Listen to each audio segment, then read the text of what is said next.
eh, freak?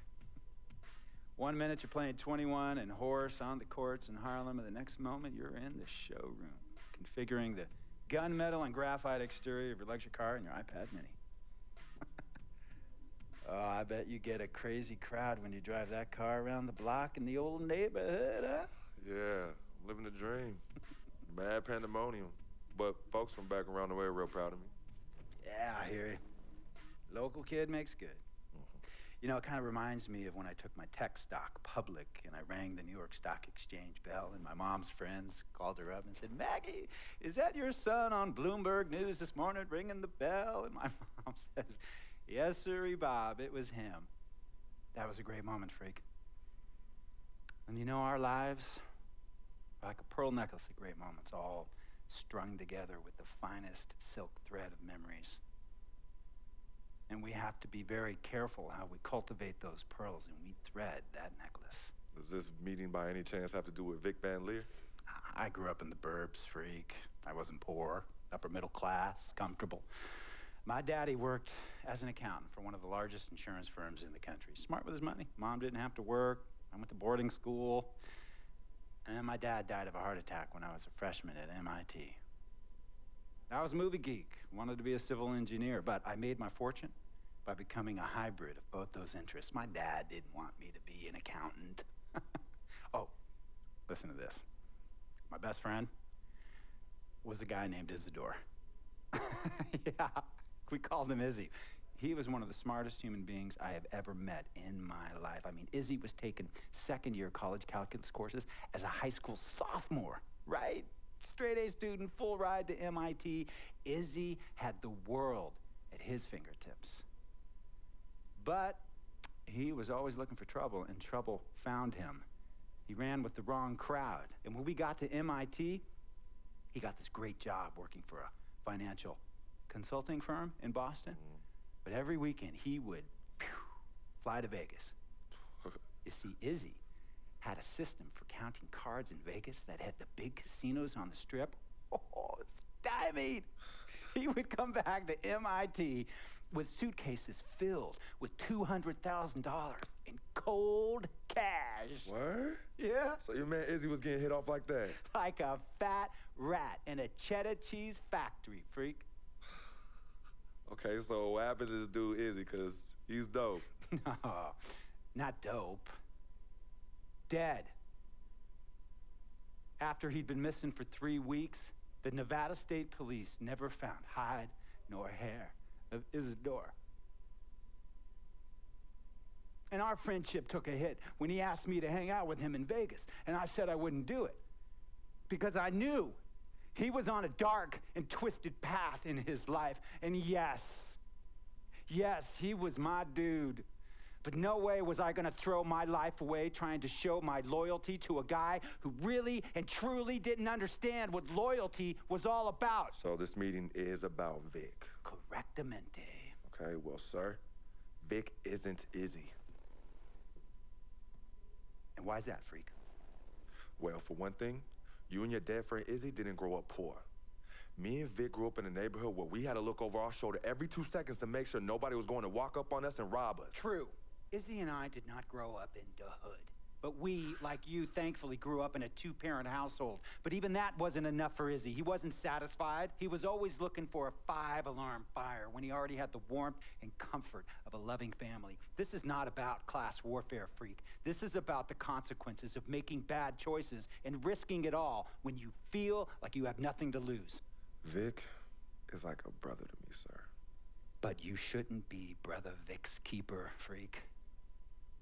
Would a brother go looking for trouble and put your career and your livelihood at risk by getting into fights at nightclubs and seedy after-hour joints and then scream to the media, "Yeah, it's all good, I'm an FOF, friendo freak. It's all misunderstanding. Y'all be haters, don't hate my game."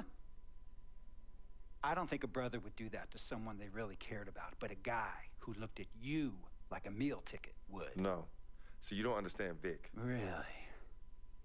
I don't understand. No.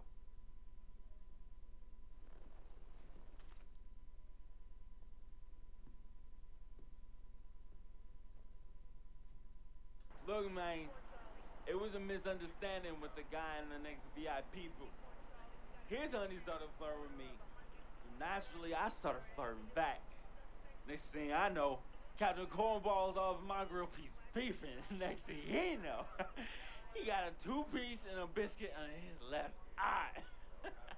Hey, I don't know who hit him, and it damn sure wasn't me. Hey, Captain Cornball's mad because I'm an FOF, friend of freak. Hey, well, check this out, though. He needs to train that hottie before he leave the house, though. Yo, he's hotties ain't loyal, man. What's there to understand? Are you freaking blind?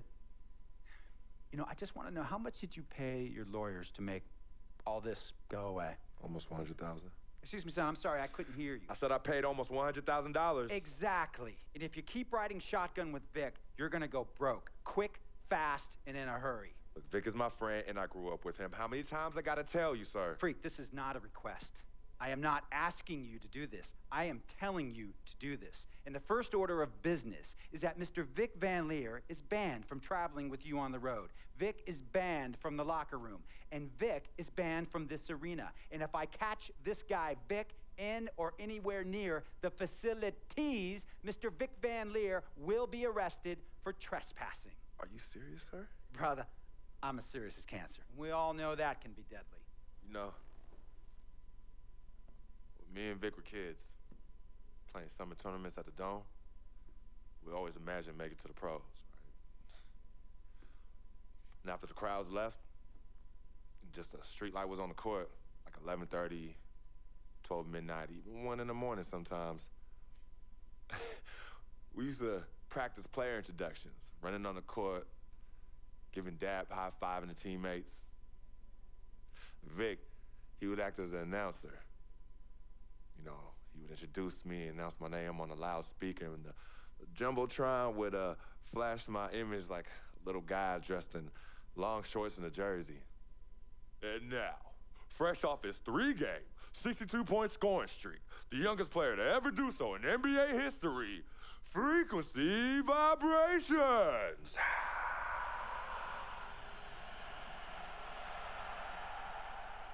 So me and Vic would sit in those empty bleachers at the Dome and dream like nobody's business.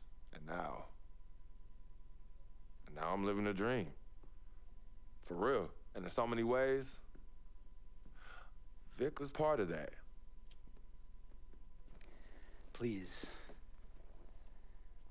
listen to me. I mean, I know this guy's your dude from way back. Look, me and Vic go way back like the front seats of a 67 Cadillac.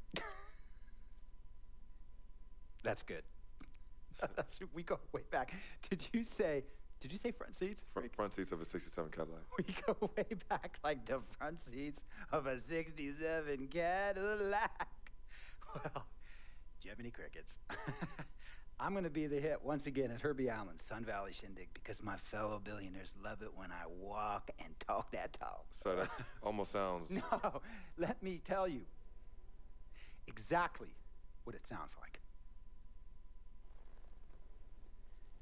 I respect, admire, and most importantly, love you as a human being and a role model. But I pay you a lot. And I mean, I pay you a lot of money to play for my team. And I am in this game to win it. And you can't win it with an albatross around your neck like Vic. So Vic is done. History. And here's some more lingo that I picked up from a former megastar who used to play for me several seasons ago. Thought I would never release him until I did. And now he's the 6th man on a struggling team in Venice. And yeah, I'm talking Venice with the canals and the gondolas and Harry's bar, not the street ballers next to the fortune tellers on the beach in Cali. This guy used to tell me when he thought there was a player destroying our team, don't be a hero, cut that zero. And that is what I am telling you about Vic, freak. Don't be a hero, cut that zero. The only thing Vic brings into your life is headache and unwanted and unnecessary negative attention. and it will begin to affect your mindset. And when it affects your mindset, it's going to affect your play. And when it affects your play, it's going to affect my team. And when it affects my team, it's going to affect my money. And if it affects my money, Google Translate will become your new freaking friend. I want a championship ring, freak, and I want you to help me get that ring. And banners after banners hanging from the rafters in this arena. So, freak, hear me clearly and hear me good. V, G, Vic, gotta go!